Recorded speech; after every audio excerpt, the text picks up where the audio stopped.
নজর এবার ওয়েদার আপডেটের দিকে। বাংলায় আবারও হাঁসফাঁস গরম। হ্যাঁ, আগামী সপ্তাহে গরম ও অস্বস্তিকর আবহাওয়া থাকবে। ডিটেল আপডেট নেওয়ার চেষ্টা করি বিশ্বজিতের কাছ থেকে। বিশ্বজিৎ, আবারও সেই অস্বস্তিকর গরম? একদমই দক্ষিণবঙ্গের দাবদাহে পড়তে পারে অন্তত বেশ কিছু জেলা, মূলত পশ্চিমের জেলাগুলি মঙ্গলবার থেকে শুক্রবার পর্যন্ত এই দাবদাহের পর্যায়ে থাকতে পারে। সেখানে একেবারে পশ্চিমের জেলার যে তাপমাত্রা সেটা 40-এর উপরে চলে যেতে পারে, এমনটাই সম্ভাবনার কথা জানাচ্ছে আবহাওয়া বিজ্ঞানীরা।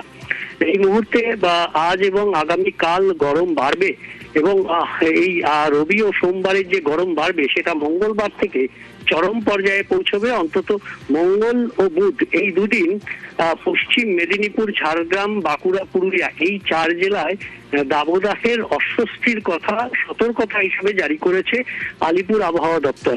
এবং এই সতর্কতা বাড়বে, অর্থাৎ বৃহস্পতি শুক্রবারে আরো কিছু জেলা অর্থাৎ এই বাঁকুড়া, পুরুলিয়া, পশ্চিম মেদিনীপুর, ঝাড়গ্রাম সহ পশ্চিম বর্ধমান, বীরভূমেও এই সতর্কতা জারি থাকবে।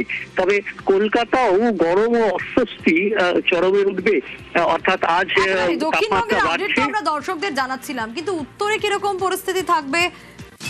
বিশ্বজিতের কাছ থেকে যেরকম দক্ষিণবঙ্গ জানছিলাম, পার্থর কাছ থেকে উত্তরবঙ্গের আপডেট নেব। পার্থ, উত্তরে আবহাওয়া কিরকম থাকবে? দেখো, উত্তরবঙ্গে আপাতত কিন্তু শুষ্ক আবহাওয়া থাকবে, তবে বেশ কিছু জেলায় কিন্তু হালকা থেকে মাঝারি বৃষ্টি হতে পারে। বিশেষ করে পাহাড়ি এলাকা এবং পাল থেকে দার্জিলিং এবং আকাশে কিন্তু আংশিক মেঘলা রয়েছে এবং বিকেলের পর থেকে বৃষ্টি হতে পারে পাহাড়ি এলাকায়। পাশাপাশি সমতলের জেলাগুলোতেও বিক্ষিপ্তভাবে বৃষ্টি হতে পারে জলপাইগুড়ি, আলিপুরদুয়ার, কোচবিহার এবং শিলিগুড়ির একাংশে। তাছাড়া দিনভর শুষ্ক আবহাওয়া থাকবে। খানিকটা গত কয়েকদিনের তুলনায় তাপমাত্রার গ্রাফ খানিকটা চড়বে এবং যে গরম খানিকটা কিন্তু গরমও কিন্তু অনুভূত হবে উত্তরের জেলাগুলিতে। তবে যে পাহাড়ি এলাকায় সেখানেও শুষ্ক আবহাওয়া থাকলেও বৃষ্টি কিন্তু একটা পূর্বাভাস দিচ্ছে হাওয়া দপ্তর, বিশেষ করে কালিম্পং এবং দার্জিলিং উঁচু পার্বত্য এলাকায়। বেশ।